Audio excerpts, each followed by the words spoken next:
നമസ്കാരം. പുതിയ വീഡിയോയിലേക്ക് എല്ലാവർക്കും സ്വാഗതം. ഇന്ന് നമ്മൾ പറയാൻ പോണത് മിസ്റ്റർ മമ്മൂട്ടിയുടെ ഒരു കാര്യമാണ് നമ്മൾ പറയാൻ പോണത്. കാരണം എന്താണെന്ന് വെച്ചിട്ടുണ്ടെങ്കിൽ നമ്മുടെ മനോജ് കെ ജയന് മമ്മൂട്ടീനെ ഒരുപാട് ഇഷ്ടമാണ്. ആ മനോജ് കെ ജയൻ എന്തുണ്ടായെന്ന് വെച്ചിട്ടുണ്ടെങ്കിൽ ഇപ്പോൾ ഫേസ്ബുക്കിൽ മമ്മൂട്ടിക്ക് വേണ്ടി ഒരു പാട്ട് പാടിയിരിക്കുക. മമ്മൂട്ടിക്ക് വേണ്ടി പാട്ട് പാടുമ്പോൾ മൂപ്പരെ കണ്ഠം ഇങ്ങനെ വളരെയധികം വേദനിക്കുന്നു, മുഖത്ത് ഒരുപാട് ദുഃഖം, സങ്കടം.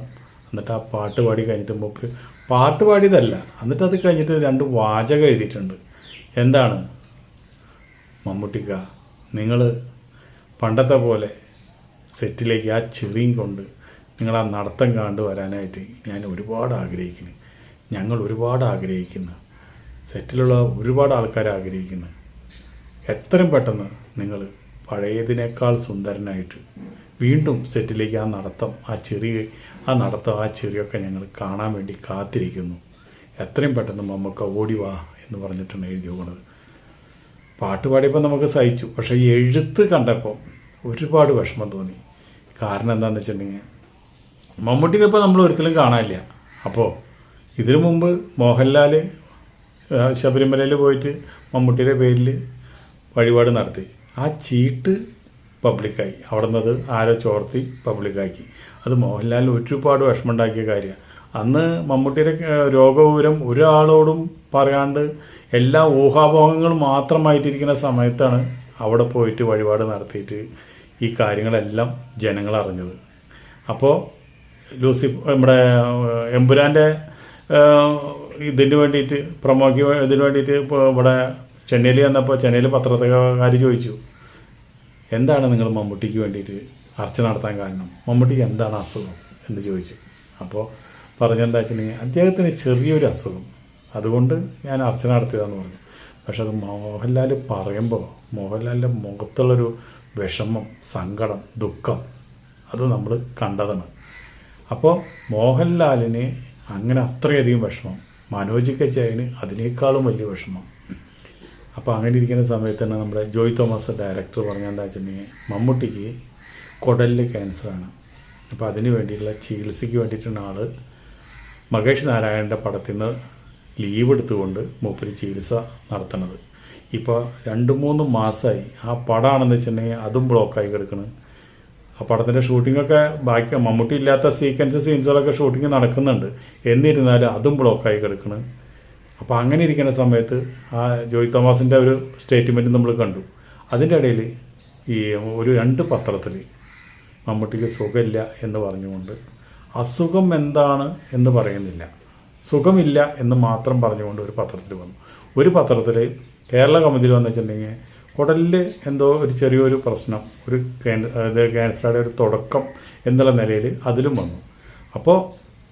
അപ്പോഴും ഔദ്യോഗികമായി മമ്മൂട്ടിയോ മമ്മൂട്ടിയുടെ കുടുംബമോ അല്ലെങ്കിൽ മമ്മൂട്ടിയുടെ PR അല്ലെങ്കിൽ ആശുപത്രി അധികൃതരോ ഒന്നും മമ്മൂട്ടിയുടെ രോഗം ഒരാളെ അറിയിച്ചിട്ടില്ല. അത് അവരുടെ സ്വകാര്യ ദുഃഖമായ കാരണമായിരിക്കാം നമ്മൾ അറിയിക്കാത്തത്. പക്ഷേ മമ്മൂട്ടി ഒരു പൊതു സ്വത്താണ്, ഒരു കലാകാരനാണ്, വർഷങ്ങളായിട്ട് ഫീൽഡിൽ നിലനിൽക്കുന്ന ആളാണ്. അപ്പോൾ അവർക്ക് ഒരുപാട് ആരാധകരുണ്ട്. കേരളത്തിൽ മാത്രമല്ല, തമിഴിലായാലും തെലുങ്കിലായാലും കന്നഡത്തിലായാലും ഒക്കെ മമ്മൂട്ടിനെ അറിയുന്നതാണ്. അവർക്കൊക്കെ മമ്മൂട്ടിയുടെ രോഗവിവരം അറിയാനായിട്ട് എല്ലാവർക്കും ആഗ്രഹം കാണും. അങ്ങനെ അത് പറഞ്ഞാലാണല്ലോ ഒരുപാട് പ്രാർത്ഥനകൾ കൊണ്ട് നമുക്ക് പല രോഗങ്ങളും മാറ്റിയെടുക്കാൻ കഴിയും. അതൊന്നും വീട്ടുകാരോ ആശുപത്രി അധികൃതരോ അതുപോലെ തന്നെ PR ടീമോ ഒന്നും ചെയ്തില്ല. നമ്മൾക്കിത് അവിടെ നിന്ന് കുറേശ്ശെ അറിയാം എന്ന് പറഞ്ഞിട്ട് അങ്ങനെ നിൽക്കുമ്പോഴാണ് നമ്മുടെയൊക്കെ മമ്മൂട്ടിയുടെ ക്ലീനായിട്ട് എല്ലാ വിശദ വിവരങ്ങളും വെച്ച് ഓൺലൈനിൽ നമ്മുടെ ഒരാൾ വീഡിയോ ചെയ്തത്. അപ്പോൾ നമ്മുടെ അത് എല്ലാവർക്കും അദ്ദേഹത്തിന് ഒരുപാട് ആൾക്കാർ അതോടുകൂടിയിട്ട് കല്ലെറിഞ്ഞു, ഒരുപാട് കുറ്റപ്പെടുത്തി, നിങ്ങൾ നുണ പറഞ്ഞാണ്, മറ്റതാണ് മറിച്ചതാണ് എന്നൊക്കെ പറഞ്ഞിട്ട് ഒരുപാട് ആൾക്കാർ അദ്ദേഹത്തിനെ കുറ്റപ്പെടുത്തി. അദ്ദേഹത്തിൻ്റെ പേര് ഞാൻ വീണ്ടും പറയുന്നില്ല എന്ന് മാത്രം.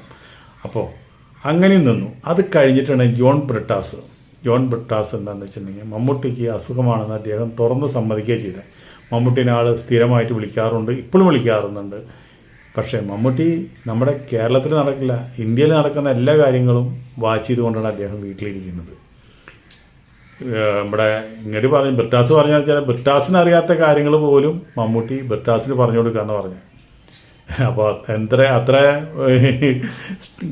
ഇതായിട്ട് മൂപ്പരവിടെ ഇരിക്കുന്നത് എല്ലാ കാര്യങ്ങളും അറിഞ്ഞ് എല്ലാ കാര്യങ്ങളും അതുപോലെ തന്നെ റിയാക്ട് ചെയ്ത് ഏറ്റവും ഒടുവ് മമ്മൂട്ടി വരും എന്ന് പ്രതീക്ഷിച്ചിരുന്ന അമ്മ യോഗത്തിൽ മമ്മൂട്ടി വന്നില്ല. അപ്പോൾ അമ്മ യോഗത്തിൽ മമ്മൂട്ടി വരാത്തത് കൊണ്ട് ഒരുപാട് ആൾക്കാർ മമ്മൂട്ടിക്ക് ഇപ്പോഴും രോഗം വളരെ സീരിയസ് ആണ്, രോഗം മാറിയിട്ടില്ല, മമ്മൂട്ടിന് സിനിമാ ലോകത്തേക്ക് തിരിച്ചു വരില്ല എന്ന് പറഞ്ഞിട്ടുള്ള ഒരുപാട് ഊഹാഭോഗങ്ങൾ വീണ്ടും പരക്കുന്നുണ്ട്. പക്ഷെ നമ്മൾ അറിഞ്ഞത് എന്താ വെച്ചിട്ടുണ്ടെങ്കിൽ നമ്മൾക്ക് കിട്ടിയ റിപ്പോർട്ട് അനുസരിച്ച് മമ്മൂട്ടിയുടെ രോഗമൊക്കെ മാറി. അതൊക്കെ തുടക്കത്തിൽ തന്നെ അപ്പോളോ ഹോസ്പിറ്റലിലെ 1-2 ചികിത്സയോട് കൂടി തന്നെ രോഗങ്ങളൊക്കെ മാറി. അങ്ങനെ രോഗങ്ങൾ മാറിയില്ല എന്ന് വെച്ചിട്ടുണ്ടെങ്കിൽ മൂപ്പര് വിദേശത്ത് കൊണ്ടുപോകാനോ ചികിത്സിക്കാനോ ഒക്കെ നിന്നേനെ. പക്ഷെ അതിനൊന്നും ആവശ്യമില്ല. രോഗം നുള്ളിക്കളഞ്ഞു. രോഗം എന്ന് പറയണപ്പോൾ മമ്മൂട്ടിക്ക് ഇല്ല. പക്ഷെ മമ്മൂട്ടി എന്താണെന്ന് വെച്ചിട്ടുണ്ടെങ്കിൽ കുടുംബക്കാരുടെ സ്നേഹമായുള്ള ഒരു സ്നേഹം കൊണ്ട് നിങ്ങൾ ഇപ്പോൾ തൽക്കാലം പോകേണ്ട ഷൂട്ടിങ്ങിന് എന്ന് പറഞ്ഞുള്ള ആ സ്നേഹത്തിൻ്റെ കെട്ടുപാടുകൾ കൊണ്ട് മൂപ്പര് വീട്ടിൽ ഒതുങ്ങിയിരിക്കുന്നു. അത് നല്ല കാര്യമാണ്. കുറച്ച് നാൾ റെസ്റ്റ് എടുത്തത് നല്ല കാര്യമാണ്. ഇത്രയും 10-40 കൊല്ലമായില്ലേ ഓടി നടക്കുന്നത്, സെറ്റിൽ നിന്ന് സെറ്റിലേക്ക്, കുടുംബത്തും ഒരു 10 ദിവസം നിൽക്കാൻ പറ്റാണ്ടുള്ള. അപ്പോൾ അങ്ങനെയുള്ള സമയത്ത് മമ്മൂട്ടിക്ക് ഒരു റെസ്റ്റ് എന്തായാലും ആവശ്യമാണ്. അത് കൂടുതൽ ഊർജ്ജം തരുള്ളൂ, കൂടുതൽ സുന്ദരനാവുള്ളൂ, കൂടുതൽ ചെറുപ്പമാവുള്ളൂ. അതുകൊണ്ടൊന്നും നമുക്ക് വിഷമമില്ല. 3, 4, 5, 6 മാസമോ അല്ലെങ്കിൽ 1 കൊല്ലോ റെസ്റ്റ് എടുത്തോ, മമ്മൂട്ടി സുഖമായിരിക്കണം എന്ന് മാത്രം നമുക്ക് അറിഞ്ഞാൽ മതി. മമ്മൂട്ടിക്ക് ഒരു അസുഖമല്ല, മമ്മൂട്ടി ഹാപ്പി ആയിരിക്കണമെന്ന് മാത്രം നമുക്ക് അറിഞ്ഞാൽ മതി. 1, 2, 3 സിനിമ നമുക്ക് ആ ഒരു ഇതും പറഞ്ഞ് മമ്മൂട്ടിയുടെ പടം കണ്ടില്ല വെച്ചാൽ നമുക്ക് യാതൊരു വിഷമമില്ല. ഇനിയിപ്പോൾ മമ്മൂട്ടിയുടെ ഒരു പടം കൂടി റിലീസാവാണ്ട് അത് പടത്ത് തന്നെ റിലീസാവും, അത് നമുക്ക് കാണാം. അപ്പോൾ മമ്മൂട്ടി സുഖമായിട്ട് നമുക്ക് വരണം. പക്ഷേ കൃത്യമായിട്ടുള്ള അപ്ഡേറ്റുകൾ മമ്മൂട്ടിയുടെ ആ ഒരു കുടുംബക്കാർ തരാത്തതിൽ വലിയ വിഷമമുണ്ട്. കാരണം വെച്ചാൽ നമ്മളൊക്കെ അത്രയധികം ആരാധിക്കുന്ന ഒരു പുരുഷനാണ് അദ്ദേഹം. അപ്പോൾ നമ്മളൊക്കെ അത്രയും ബഹുമാനിക്കുന്ന, അത്രയും നല്ല സ്വഭാവമുള്ള മമ്മൂട്ടിക്ക് രോഗം വന്നത് എങ്ങനെയാണെന്നുള്ള കിംവദന്തികൾ ഒരുപാട് നടക്കുന്നുണ്ട്. അപ്പോൾ അതിലിപ്പോൾ ഒരു കാര്യം എന്ന് പറഞ്ഞു കഴിഞ്ഞാൽ എത്ര ശരീരം നോക്കിയാലും, എത്ര ഫുഡ് കൺട്രോൾ ചെയ്താലും, എത്ര എക്സസൈസ് ചെയ്താലും നമ്മൾക്ക് വരേണ്ട രോഗം വന്ന് തന്നെ അടങ്ങുള്ളൂ. അതിപ്പോൾ ഒരു ഫുഡ് കഴിച്ചുകൊണ്ടോ സിഗരറ്റ് വലിച്ചുകൊണ്ടോ അല്ലെങ്കിൽ എക്സസൈസ് ചെയ്യാണ്ടോ വരണതല്ല. അത് ഓട്ടോമാറ്റിക്കായിട്ട് നമ്മൾക്ക് വർഷങ്ങളായിട്ട് നമ്മൾ ഭക്ഷണം കഴിച്ചുകൊണ്ടിരിക്കുക. നമ്മളറിയാണ്ട് എന്തെല്ലാം വിഷങ്ങൾ നമ്മുടെ വയറ്റിലേ പോകുന്നു. അതിപ്പോൾ മമ്മൂട്ടിക്കും അങ്ങനെ ബാധകമാണ്. മമ്മൂട്ടി സെറ്റിൽ നിന്ന് പല പ്രാവശ്യം സെറ്റുകളിൽ നിന്ന് ഭക്ഷണം കഴിക്കേണ്ടി വന്നിട്ടുണ്ട്. എത്രയോ കൊല്ലങ്ങൾക്ക് മുമ്പൊക്കെ മമ്മൂട്ടി ഇപ്പോൾ ഇതിന് ശേഷമുള്ള ഇപ്പോൾ കാരവൻ തേങ്ങമായൊക്കെ വന്നതിന് ശേഷമുള്ള ഫുഡും കാര്യങ്ങളൊക്കെ അടിപൊളിയായിട്ട് കിട്ടണത്. അതിന് മുമ്പൊക്കെ മമ്മൂട്ടി സെറ്റിൽ നിന്ന് തന്നെ കഴിക്കാറ്. അപ്പോൾ അങ്ങനെയുള്ള ഭക്ഷണങ്ങൾ കഴിക്കുക. മമ്മൂട്ടി ആദ്യമേ നന്നായി സിഗരറ്റ് വലിക്കും, അതുപോലെ തന്നെ നന്നായി പഞ്ചായത്തിട്ട് ചായ കുടിക്കും. ഈ 2 കാര്യങ്ങളാണ് ഒരു ദുശീലം എന്ന് പറയാനായിട്ടുള്ളത്. പക്ഷേ ആ ദുശീലം മൂപ്പര് സിഗരറ്റ് വലി നിർത്തി. അതുപോലെ മദ്യപാനം എന്ന് പറഞ്ഞാൽ മൂപ്പര് ജീവിതത്തിലുണ്ടായിട്ടില്ല. ഒരു പാർട്ടിക്കും ഒരു കാര്യത്തിനും പോയിട്ട് മൂപ്പര് തുള്ളി കുടിക്കില്ല. അതൊരു കാര്യം ബെറ്ററാണ്. അതൊന്നല്ലാതെ കാരണം നമ്മളിപ്പോൾ ആരായാലും ഇത്രയും കൊല്ലങ്ങളായിട്ട് നമ്മൾ കഴിക്കുന്ന ഭക്ഷണം തിന്ന് നമുക്ക് എന്തെങ്കിലുമൊക്കെ വിഷാംശം നമ്മുടെ ശരീരത്തിൽ വന്ന് അതൊക്കെ അതിൽ കിടന്ന് നമുക്ക് പല രോഗങ്ങളായിട്ട് മാറാം. നമ്മളൊക്കെ ബീഫ് കഴിക്കുന്നവരാണ്, നമ്മളൊക്കെ ഇറച്ചി കഴിക്കുന്നവരാണ്, മീൻ കഴിക്കുന്നവരാണ്. ഏറ്റവും അപകടകാരി ബീഫാണ്, ഏറ്റവും അപകടകാരി.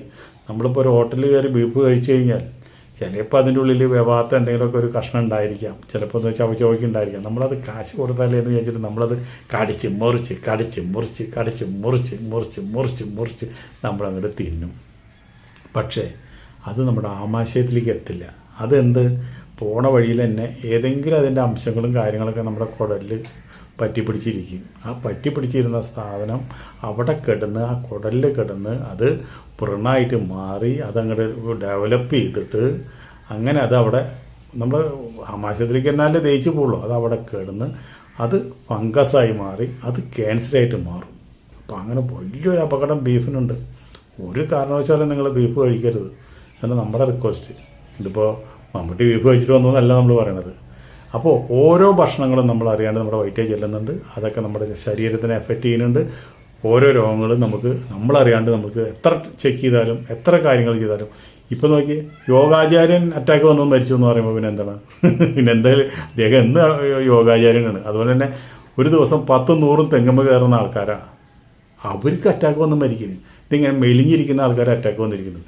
100-150 കിലോ ആൾക്കാർക്ക് ഒരു അറ്റാക്കും പറ്റില്ല. അതൊന്നുമല്ല, അത് ശരീരത്തിൻ്റെ ഒരു ഈ മേജിക്കണത്. അത് നമുക്കൊന്നും കണ്ടുപിടിക്കാൻ പറ്റില്ല, ഒരു ഡോക്ടർക്കും കണ്ടുപിടിക്കാൻ പറ്റില്ല. ആർക്കൊക്കെ എപ്പോഴൊക്കെ എന്തൊക്കെ രോഗങ്ങൾ വരുന്നുള്ളത് ആർക്കും കണ്ടുപിടിക്കാൻ പറ്റില്ല. അതൊക്കെ നമ്മുടെ വയറ്റിൽ കിടന്നും ശരീരത്തിൽ കിടന്നും ഡെവലപ്പ് ചെയ്തിട്ടുണ്ടാവണമാണ്. വീഡിയോ അധികം നീട്ടിക്കൊണ്ടു പോകില്ല. നമ്മുടെ ഏറ്റവും പ്രിയപ്പെട്ട നമ്മുടെ സുഹൃത്ത്, നമ്മുടെ കൂട്ടുകാരൻ, നമ്മുടെ ഫാൻസ്, നമ്മളെ ഏറ്റവും അധികം ആരാധിക്കുന്ന മമ്മൂട്ടി എത്രയും വേഗം തിരിച്ചു വരാനായിട്ട് നമുക്ക് പ്രാർത്ഥിക്കാം.